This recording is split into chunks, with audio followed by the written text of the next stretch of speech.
एक Russian scientist था, उसका नाम था आइवन पावलोव। ठीक है,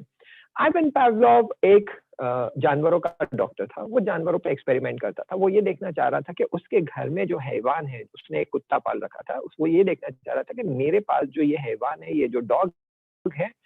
इसको अगर मैं अलग अलग, यानी ये कि मैं इसे एक दिन कबाब दूं तो क्या इसके मुंह से ज्यादा थूक निकलेगा, एक दिन मैं इसे हड्डी दूं तो क्या इसके मुंह से ज्यादा थूक निकलेगा, एक दिन मैं इसे रोटी दूं तो क्या इसके मुंह से कम थूक निकलेगा। वो ये एक्सपेरिमेंट करना चाह रहा था। और ये एक्सपेरिमेंट के दौरान उसे इस बात का रियलाइजेशन होता है, उसे ये बात समझ आती है कि जब वो अपने पालतू कुत्ते के सामने खाना रख देता था, तो जैसे ही कुत्ता उस गोश्त के टुकड़े को देखता था या हड्डी के टुकड़े को देखता था, तो उसके मुंह से थूक टपकना शुरू हो जाता था। यानी उसके मुंह से लार टपकना शुरू हो जाती थी, क्योंकि उसके सामने खाना आ गया था और ये उसका पसंदीदा खाना था। फिर उसने देखा कि कुछ दिनों बाद जब ये उस कुत्ते के पास, अपने पालतू कुत्ते के पास खाना लेकर आ रहा है, तो अपने मालिक के कदमों की आवाज सुनकर ही इसके मुंह से लार टपकना शुरू हो जाती थी। तो अब ये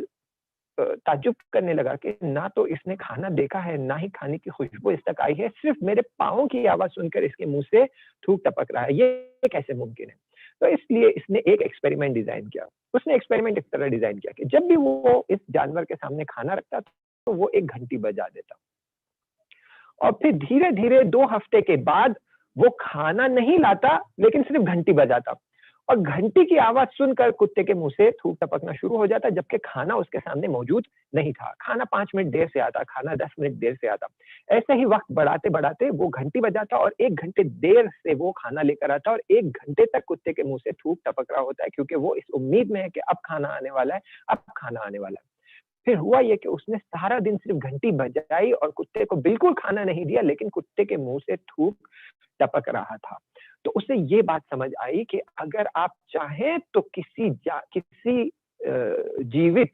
व्यक्ति, यानी किसी लिविंग बीइंग का दिमाग आप इस तरह कंडीशन कर सकते हैं कि उसे एक आप आवाज या कलर या साउंड या वर्ड के जरिए उसके दिमाग को आप कह सकते हैं कि ये वर्ड सुनोगे तो इस तरह आपको बिहेव करना है, अगरचे आपके सामने वो जरूरी चीजें मौजूद ना हो। अब देखिए, थूक जो हमारे मुंह में आबे दहान बनता है, जो सलाइवा बनता है, ये इनवॉलंटरी एक्शन है। यानी ये कि मैं बैठे बैठे डिसाइड नहीं कर सकता कि अब मैं चाहता हूं मेरे मुंह में थूक जमा हो, या मेरे मुंह में थूक ज्यादा आए, या मेरे मुंह में थूक ना आए। ना, ये नेचुरल प्रोसेस है, ये अपने आप बनता रहता है, एंड मैं अपनी मर्जी उस पर नहीं चला सकता। क्यों? क्योंकि ये दिमाग जो है, सबकॉन्शियस माइंड उसे कमांड देता है, और वो कमांड के बेसिस पे थूक जनरेट हो रहा होता है। तो आइवन पावलोव ने अपने एक्सपेरिमेंट के जरिए ये देखा कि मैं एक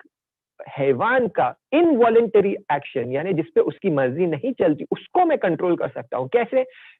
ऐसे कि मैंने धीरे धीरे उसके दिमाग को कंडीशन किया है, उसके दिमाग को ट्रेन किया है कि मैं घंटी बजाता हूं और खाना दिखाता हूं, फिर धीरे धीरे मैं खाना हटा लेता हूं और सिर्फ घंटी बजाता हूं, और फिर इसके मुंह से थूक निकलते रहता है। तो ये एक एक्सपेरिमेंट था जिसके जरिए इन्हें पता चला कि दिमाग को कंडीशन किया जा सकता है।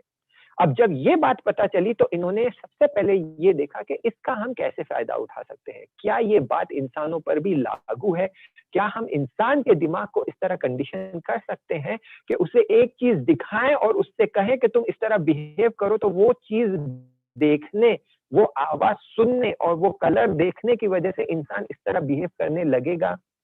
और जब उन्होंने बार बार इस चीज का एक्सपेरिमेंट किया, तो फिर उन्हें पता चला कि हाँ, इंसान को भी हम कंडीशन कर सकते हैं, इंसान के दिमाग को भी हम ट्रेन कर सकते हैं, इंसान के दिमाग को भी हम कह सकते हैं कि जब तुम्हें एक पर्टिकुलर साउंड सुनाई दे, एक पर्टिकुलर कलर दिखाई दे, तो तुम इस अंदाज से बिहेव करो। और यही चीज वो आकर टीवी में, एडवर्टाइजमेंट में, कार्टून्स में अप्लाई करते हैं। आप शायद ना जानते हो, लेकिन बहुत सारे एडवर्टाइजमेंट्स जो बनते हैं और बहुत सारे कार्टून्स जो बनते हैं, ये कार्टून्स और कार्टून के जो सीरियल्स होते हैं, 10-10 महीने चलता है, 1-1 साल तक जो प्रोग्राम चलता है, कार्टून एक के पीछे एक, जैसे छोटा भीम चले जा रहा है कितने साल से। तो अब ये जो छोटा भीम बन रहा है, तो ये सिर्फ छोटा भीम बन नहीं रहा है, इसके पीछे 4-5 साइकोलॉजिस्ट बैठे हुए हैं जो ये छोटे भीम बनाने वालों को एडवाइस कर रहे हैं कि अगर तुम 5 साल के बच्चे के लिए ये छोटा भीम बनाना चाहते हो, तो छोटा भीम ऐसा दिखना चाहिए, उसकी हाइट ऐसी होनी चाहिए, उसकी आंखें इतनी बड़ी होनी चाहिए, उसके हाथ इस तरह मोटे-मोटे होने चाहिए, वो जब बात करे तो उसकी आवाज़ इस अंदाज़ की होनी चाहिए, इस तरह के रंग यूज़ होने चाहिए, बच्चों को ये रंग पसंद आते हैं, वेस्ट की दुनिया में ये रंग पसंद आते हैं, इंडियन कल्चर में ये रंग पसंद आते हैं, इस तरह का म्यूज़िक होना चाहिए, इस तरह का ये होना चाहिए। अगर